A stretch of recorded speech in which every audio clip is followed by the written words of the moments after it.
नमस्कार, जय सिया राम आप सभी को। और जय सिया राम। और चूंकि अभी दौर चल रहा था शेरो शायरी का, मोहब्बत का, इश्क का, और अच्छा अच्छा माहौल था हम सभी के बीच में। पर चूंकि हमेशा चीज़ें ऐसी अच्छी नहीं होती, कभी कभी गंभीरता से बहुत चीज़ों पे विचार करना जरूरी होता है। और चूंकि मैं एक करियर काउंसलर हूँ और रिलेशनशिप काउंसलर हूँ, एज एन एडवोकेट मैं फैमिली कोर्ट्स में प्रैक्टिस करता हूँ। मेरे बीच में, मेरे सामने पारिवारिक मामले और प्यार के मामले, इश्क के मामले, जो एक एक समय पहले बहुत खुशनुमा हुआ करते हैं, गुलदस्ते की तरह, फूलों की तरह, और बाद में वो बिखरने लगते हैं।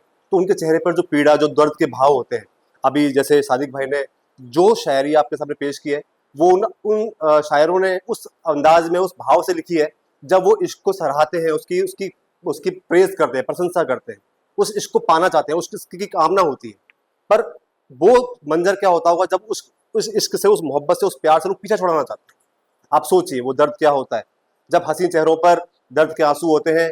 लड़के लड़कियां अपने पति या अपनी पत्नी को खोने का दर्द अपने वकील से, अपने कंसल्टेंट से शेयर करते हैं। तो वो क्या मंजर होता है। तो हम भी कभी वो भाव रखते हैं, महसूस करते हैं। हम भी इंसान हैं, हमें भी, हमारा भी परिवार होता है। हम महसूस करते हैं उन समस्याओं को कि क्या समस्याएं हैं, क्या हो सकता है कि हम किन्हीं दो लोगों के बीच में ऐसी कड़ी बना सकें, ऐसा सेतु बना सकें, जिससे कि उन दोनों दिनों में वापस से प्यार प्रस्फुटित हो सके, प्यार वापस खिल सके। तो कबीरदास जी ने पहले कहा था कि पोथी पड़ी पड़ी जुग मोया, पंडित भयाना कोय, ढाई आखर प्रेम का, पढ़े सो पंडित होए। तो प्रासंगिक चीज है। प्रेम सिर्फ वासनात्मक प्रेम की बात नहीं है। मैं आप लोगों को यहाँ बिल्कुल बोर नहीं करूंगा। एक्चुअली ये टॉपिक है, समस्या है। हम इसको शायरी के अंदाज में बोल दें, हम इसे किसी काव्य के माध्यम से आपके सामने पेश करना चाहें, शायरी के माध्यम से हो सकता है, या स्टैंड अप के माध्यम से, जैसा भाई ने कोई प्रयास, बहुत अच्छा प्रयास था आपका। और ऐसा ही सादिक भाई ने अपनी शायरी में दर्द उमड़ा है, उकेरा है आपने, उसके लिए मैं ये कहना चाहता हूँ कि प्रेम सिर्फ वासनात्मक एक विषय वस्तु नहीं है। प्रेम फील करने वाली चीज है, महसूस होता है, स्पंदन होते हैं इसके। एक उम्र से इसका जिसको जोड़कर देखना, जवानी से जोड़कर देखना, या अपनी उन लस्ट या अपनी उन डिजायर्स को जोड़कर देखना बहुत गलत है।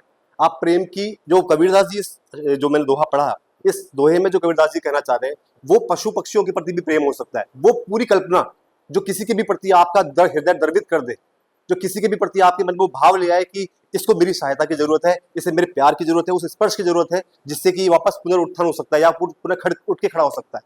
तो हम ऐसे ही विषयों पे काम कर रहे हैं और कोशिश करते हैं कि जब मेरे सामने कोई इस तरह का मामला आता है, हम कोशिश करते हैं उन दोनों चेहरों को देखें कि उन चेहरों में क्या है, दर्द है, और वो चेहरे शिकायतें कर रहे हैं उन्हें, क्योंकि वो उस स्टेज पे जा चुके होते हैं जहां उनके सामने उनका ईगो, जिसे आप लोग कह सकते हैं कि उनके मन में एक दूसरे को खो देने का जो डर था वो जा चुका है। अब वो सिर्फ एक दूसरे को हराना चाहते हैं, और जो हार जीत का जो ये लड़ाई है, हार जीत का जो ये संतुलन जो बनाने की वो कोशिश कर रहे हैं कि हार जीत, मैं जीत जाऊंगा, मैं इसे झुका दूंगा, ये झुक जाएगी तो मैं अपने आप को बड़ा अच्छा रिग्रेट फील करूंगा, अच्छा फील करूंगा। तो ये सब चीजें जो हार जीत से जोड़कर आप देख रहे हैं रिश्तों को, वो बहुत गलत है।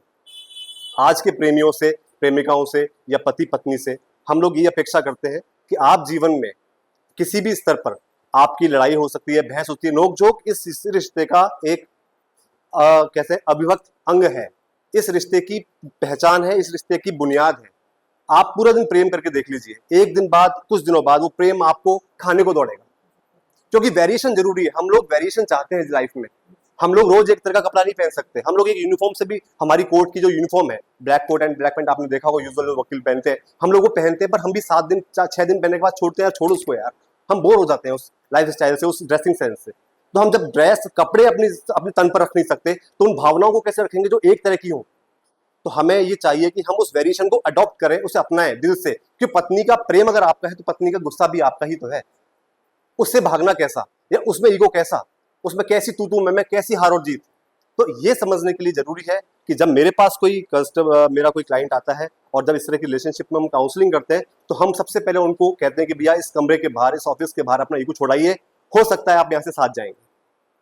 क्योंकि सबसे अहम लड़ाई जो है, अभी आप देख रहे हैं वर्तमान परिदृश्य में कितने एक के बाद एक बड़े मैटर हुए हैं, पूरे भारत को झकझोर देने वाले, मीडिया जगत में हलचल मचा देने वाले, जिसने पति को किसी ने ड्रम में कैद कर दिया मार करके, किसी ने में, अभी मुंबई का हालिया एक प्रकरण आज ही चल रहा है, फ्लैश में, जहां पति को मारकर टाइल्स के नीचे गाड़ दिया और ऊपर टाइल लगा दिया, मुंबई का प्रकरण है। तो क्या पति का क्या कसूर कि वो आपके किसी दूसरे रिश्ते या तीसरे के बीच में दीवार बन के खड़ा हुआ था? ये कसूर है उस व्यक्ति का जिसे प्रेम का कोई हक नहीं था, जिसे आप वो सम्मान ना दे सके, जिसे वो प्रेम ना दे सके, और आपने उसके जीवन ले लिया। जीवन लेने का हक आपको किसने दिया भाई? तो अपने स्वार्थ के लिए आप कितना गिरेंगे, अपनी महत्वाकांक्षा को कितना पुश करना चाहते हैं आप? मैं ज्यादा लंबी बात करूंगा तो बहुत लंबा ये सेशन हो सकता है, पर मैं आपसे सिर्फ वो काम की बात जो एक डिजायर है एक प्रेमी की, सच्चा प्रेमी, जो मैंने 4 लाइनें वैसे ही किसी काउंसलिंग में ऐसे ही है भाई मेरे दिमाग में आ गई थी, मैंने बोल दी थी, तो मैं वो 4 लाइनें शायरी के अंदाज में, सादिक भाई के अंदाज में, मेरी भाषा थोड़ी ऐसी है हल्की फुल्की, उसी में बोलना चाहूंगा कि मेरे इश्क की ख्वाहिश मैं बयां करूं कैसे, मेरे इश्क की ख्वाहिश मैं बयां करूं कैसे, कुछ मैं दूध सा हूं फीका तुम मीठी चीनी जैसे, कुछ मैं दूध सा हूं फीका तुम मीठी चीनी जैसे, चलो एक मिलकर एक दूसरे की बिगड़ी तकदीर संवारते हैं, कुछ तुम में मैं, कुछ मुझ में तुम मिलकर मुकम्मल खीर बनाते हैं।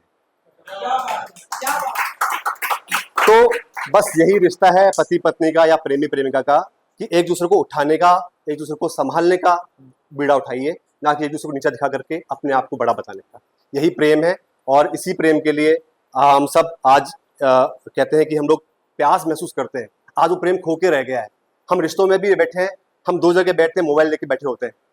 हम अपने बेडरूम में बैठे हैं, 2 जगह मोबाइल लेके बैठे होते हैं। हम सिर्फ अपनी पूर्तियां करना चाह रहे हैं कि खाना पूर्ति की, बस कैसे भी रिश्ता बस चल के कुछ कदम आगे बढ़ जाए। तो हमें उस रिश्ते को बढ़ाना नहीं है, कुछ जीना है, क्योंकि जीवन अनंत नहीं है, जीवन बिल्कुल क्षण भंगुर है। आप इसको समझिए, जितना आप समझ के चलेंगे उतना रिश्तों में आपकी प्रगाढ़ता आएगी। इन्हीं शब्दों के साथ बहुत बहुत धन्यवाद, आपने सुना। Thank you.